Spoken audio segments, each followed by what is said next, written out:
നമസ്കാരം. Raf talk ഫുട്ബോളിലേക്ക് അവർക്കും സ്വാഗതം. 2023 മാഞ്ചസ്റ്റർ സിറ്റി ആരാധകർക്ക് ഒരിക്കലും മറക്കാനാവാത്ത ഒന്നാണ്. പലതവണ പ്രീമിയർ ലീഗിൽ കിരീടം ചൂടിയിട്ടുണ്ടെങ്കിലും അവർ ഫുട്ബോൾ ലോകം അടക്കി ഭരിച്ച വർഷമാണിത്. നോക്കാം ഈ 2023 അവർ സ്വന്തമാക്കിയ കിരീടങ്ങൾ ഏതൊക്കെയാണെന്ന്. പ്രീമിയർ ലീഗ് ചാമ്പ്യന്മാരാണ് അവർ. FA കപ്പിൽ അവർ മുത്തമിട്ടിരുന്നു. യുവേഫ ചാമ്പ്യൻസ് ലീഗിൽ വിന്നേഴ്സായി. അങ്ങനെ ട്രബിൾ സ്വന്തമാക്കി നിന്നു. വലിയ ആഘോഷ പരിപാടികളായിരുന്നു. അത് കഴിഞ്ഞ് യുവേഫ സൂപ്പർ കപ്പിൽ വിന്നേഴ്സായി. ഇപ്പോഴിതാ ഈ വർഷം അവർ അവസാനിപ്പിക്കുന്നത് ഫിഫ ക്ലബ്ബ് വേൾഡ് കപ്പിൽ വിന്നേഴ്സായിക്കൊണ്ടാണ്. 5 trophies in 1 year. So city എല്ലാം സ്വന്തമാക്കിയിരിക്കുന്നു. ഒരു തർക്കവും വേണ്ട.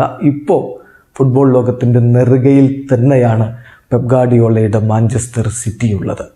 ഇന്നലെ അവർ ഫിഫ ക്ലബ്ബ് വേൾഡ് കപ്പിൻ്റെ ഫൈനലിൽ ലാറ്റിൻ അമേരിക്കൻ ടീമായ ബ്രസീലിയൻ ക്ലബ്ബ് ഫ്ലുമിനൻസിനെ തകർത്ത് തരിപ്പിടമാക്കുന്ന കാഴ്ചയാണ് നമ്മൾ കണ്ടത്. തകർപ്പൻ വിജയം നേടുമ്പോൾ അർജൻറ്റീൻ താരം ഹൂലിയൻ ആൽവേരസിൻ്റെ 2 ഗോളുകളും 1 അസിസ്റ്റും അത് എടുത്തു പറയേണ്ട ഒരു നേട്ടം തന്നെയാണ്.